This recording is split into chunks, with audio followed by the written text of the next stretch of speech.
इस वीडियो में डिस्कस करेंगे फ्लू और कोल्ड, जिसे आम भाषा में सर्दी जुकाम कहा जाता है, और जानेंगे कि इन दोनों के बीच में क्या सिमिलैरिटीज यानी समानता है, क्या डिफरेंसेस हैं इन दोनों के बीच में और इनसे कैसे बचा जा सकता है, और ये भी जानेंगे कि इनका इलाज क्या है। तो आइए वीडियो को शुरू करते हैं।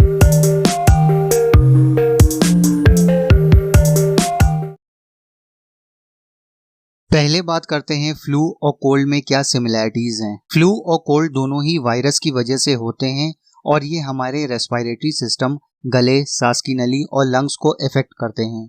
जब हमारी बॉडी वायरस से इन्फेक्ट होती है तो हर बार सेम ही सिम्टम्स यानी लक्षण देखने को मिलते हैं, जैसे कि सोर थ्रोट, जिसमें गले में सूजन आ जाती है जिसकी वजह से दर्द होता है, खांसी आती है, छींकें आती हैं, हल्का बुखार रहता है और सीने में कसाव यानी कंजेशन सा महसूस होता है। अब बात करते हैं इनके डिफरेंसेस के बारे में। फ्लू और कोल्ड दोनों में अंतर बताना बहुत ही मुश्किल है क्योंकि दोनों ही के सिम्टम एक जैसे होते हैं। बस कुछ छोटे छोटे डिफरेंसेस हैं जिनके जरिए कोल्ड और फ्लू में डिफरेंस बताया जा सकता है। आइए एक एक करके इन दोनों के सिम्टम्स के बारे में जानते हैं। सबसे पहले बात करते हैं कॉजेटिव एजेंट के बारे में। कॉजेटिव एजेंट का मतलब होता है कि किस माइक्रो ऑर्गेनिज्म की वजह से फ्लू या कोल्ड हो रहा है।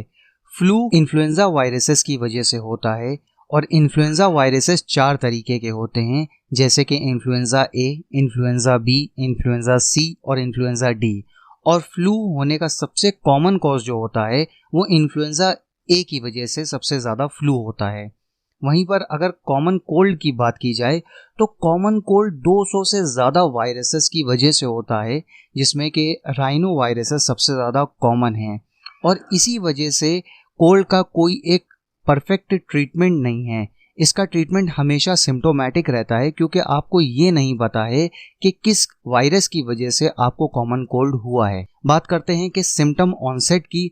अगर फ्लू के सिम्टम ऑनसेट की बात की जाए तो एकदम से इसके सिम्टम शुरू हो जाते हैं, और कोल्ड की बात की जाए तो धीरे धीरे करके इसके सिम्टम्स प्रोग्रेस करते हैं। तीसरा, फीवर की अगर बात की जाए तो फ्लू में फीवर जो होता है ज़्यादातर आता ही है फीवर फ्लू में, और जब भी आता है तो हाई फीवर आता है, मतलब कि 100 से 102 डिग्री फ़ारेनहाइट तक करके आता है। और वहीं कोल्ड में अगर देखा जाए तो कभी कदार बुखार आता है और जब भी आता है हल्का बुखार आता है।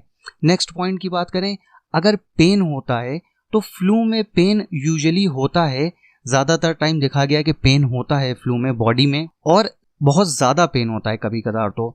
और कोल्ड की कंडीशन में हल्का फुल्का दर्द रहता है बदन में, चिल्स, मतलब कि अगर जूली लग रही है तो फ्लू में देखा गया कि बहुत कॉमन चीज़ है कि फ्लू में जूली लगती है, बदन थरथराने लगता है।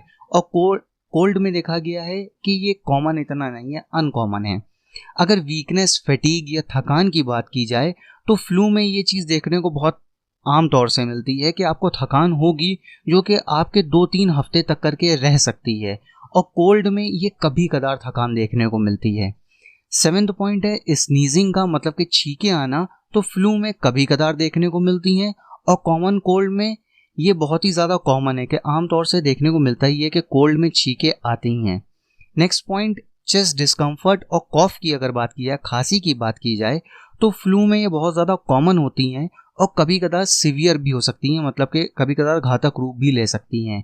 और कोल्ड में माइल्ड टू मॉडरेट रहती है, मतलब कि हल्की बहुत खांसी आपको रहेगी।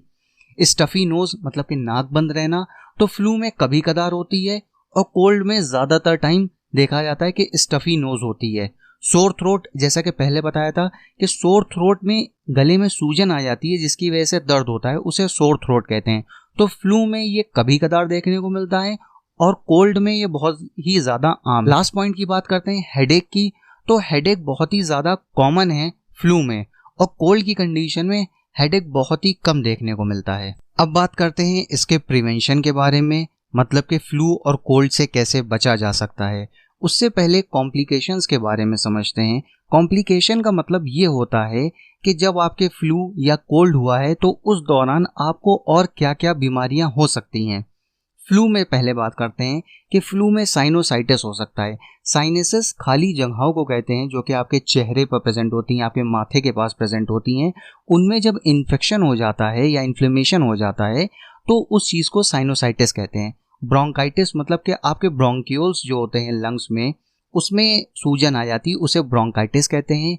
ईयर में इन्फेक्शन हो जाता है, और कई सारे केसेस में देखने को ये भी मिलता है अगर कोई फ्लू को कंट्रोल कायदे से ना किया जाए तो निमोनिया हो जाता है, जो कि लाइफ थ्रेटनिंग हो सकता है। हमेशा एक बात को ध्यान रखिएगा कि फ्लू ज़्यादा खतरनाक होता है कॉमन कोल्ड से। अब कोल्ड के कॉम्प्लिकेशन ये हो सकते हैं कि आपको साइनस का कंजेशन हो जाएगा, और हो सकता है आपको मिडिल ईयर इन्फेक्शन भी हो जाए। अब इन दोनों से बचा कैसे जा सकता है, तो इनके बचने के तरीके सेम ही हैं कि जैसे कि आपको फ्रीक्वेंटली हैंड वॉश करना है, हाथ प्रॉपरली धोना है, और उन लोगों से दूरी बना करके रखनी है कि जिनको फ्लू और कोल्ड के सिम्टम्स हो, उनसे आपको दूरी बना के रखनी है, और नॉर्मल लोगों से भी आपको दूरी बना के रखनी है ताकि दूसरे लोग इन्फेक्ट ना हो। और फ्लू के केस में वैक्सीन्स भी आती हैं जिनको आप ले सकते हैं और फ्लू होने से अपने आप को बचा सकते हैं। अब बात करते हैं फ्लू और कोल्ड के ट्रीटमेंट के बारे में। देखिए, फ्लू और कोल्ड का ट्रीटमेंट हमेशा सिम्टोमेटिक होता है, मतलब कि जो जो सिम्टम्स आते हैं इसके अंदर उसी के अकॉर्डिंग दवा ली जाती है।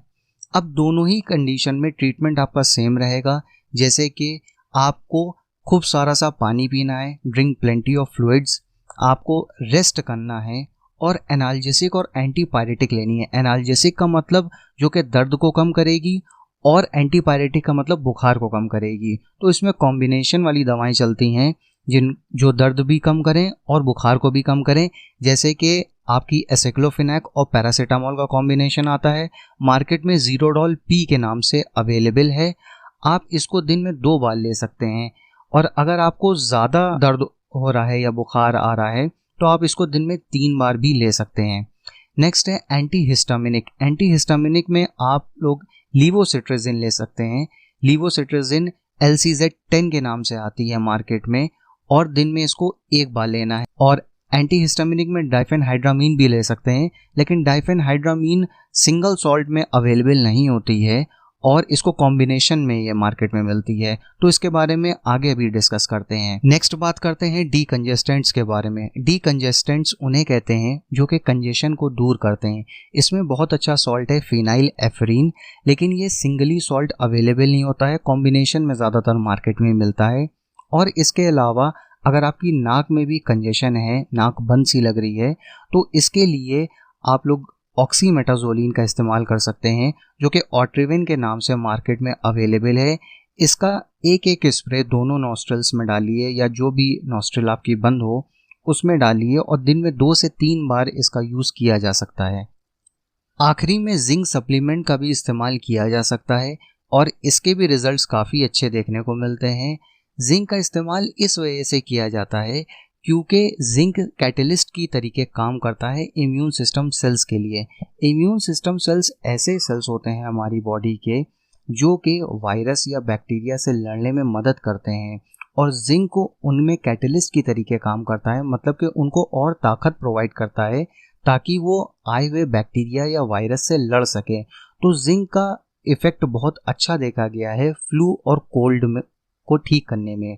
और मार्केट में जिंकोविट नाम से टैबलेट आती है, आप उसका इस्तेमाल कर सकते हैं दिन में 1 बार। अब देखिए, दवाओं की कंपनियां इस तरीके से दवा बनाती हैं कि जो अभी मैंने सारी दवाएं बताई हैं आपको एक एक करके, उन सारे ही सॉल्ट को एक में कंबाइन कर देती हैं, क्योंकि फ्लू और कोल्ड के सिम्टम्स हमेशा लगभग एक ही जैसे होते हैं। इसी वजह से सारी दवाओं को कंबाइन कर दिया जाता है, क्योंकि अगर कोई भी पेशेंट 4 दवा ले रहा है तो उसको लेने में दिक्कत होगी, पेशेंट कंप्लाइंस वहाँ बहुत ज़्यादा कम होगी।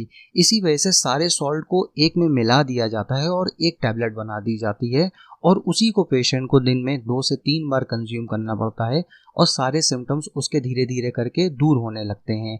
जैसा कि मार्केट में आपने देखा होगा कोल्डरिन ऑल इन वन आती है, या तो फिर विक्स एक्शन 500 आती है। इनके अंदर यही सारे सॉल्ट्स पड़े रहते हैं जो कि आपके फ्लू और कोल्ड के सिम्टम्स को दूर करने में मदद करते हैं। कोल्डरिन ऑल इन वन में पैरासीटामोल प्रेजेंट होती है जो कि आपके दर्द को और बुखार को कम करेगी। फिनाइल एफरीन प्रेजेंट होती है जो कि डीकंजेस्टेंट की तरीके काम करती है, कंजेशन को दूर करती है। डाइफेनहाइड्रामीन एंटीहिस्टामिनिक क्लास की ड्रग है, सिट्राजिन ग्रुप ऑफ ड्रग्स की ड्रग्स है ये, जो कि आपके एलर्जी वाले सिम्टम्स को दूर करेगी, जैसे कि नाक बहना हो जाता है या आंखों से पानी आता है तो उन सारे सिम्टम्स को दूर करती है। और कैफीन इसमें एडिशनली ऐड किया जाता है, ये एक तरीके का स्टिमुलेंट की तरीके काम करता है। और विक्स एक्शन 500 में भी सेम ही सॉल्ट प्रेजेंट होते हैं, तो आप इसको भी ले सकते हैं। कभी कदार फ्लू के केसेस में एंटीवायरल दवाएं भी चलानी पड़ती हैं, जैसे कि एमेंटाडीन, रिमेंटाडीन, ओसेल्टामेविर। एमेंटाडीन और रिमेंटाडीन सिर्फ इन्फ्लुएंजा ए वायरस को रोकती हैं मल्टीप्लाई होने से, हालांकि ओसेल्टामेविर दोनों ही इन्फ्लुएंजा ए और इन्फ्लुएंजा बी वायरसेस को मल्टीप्लाई होने से रोकती हैं। ये मार्केट में टेमीफ्लू 75 के नाम से आती है और इसको दिन में 2 बार लिया जाता है 5 दिनों तक करके।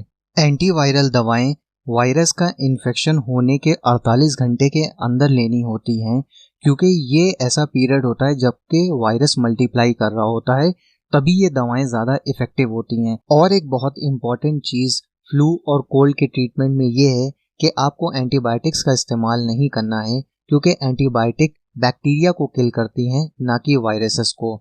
इसलिए फ्लू और कोल्ड में एंटीबायोटिक्स का यूज़ बिल्कुल भी नहीं करना है। उम्मीद करते हैं कि ये वीडियो आपको इन्फॉर्मेटिव लगा होगा, और अगर हमारे चैनल का कंटेंट आपको पसंद आता है तो इसको आप सब्सक्राइब कर सकते हैं। मिलते हैं अगली वीडियो में। Thanks for watching.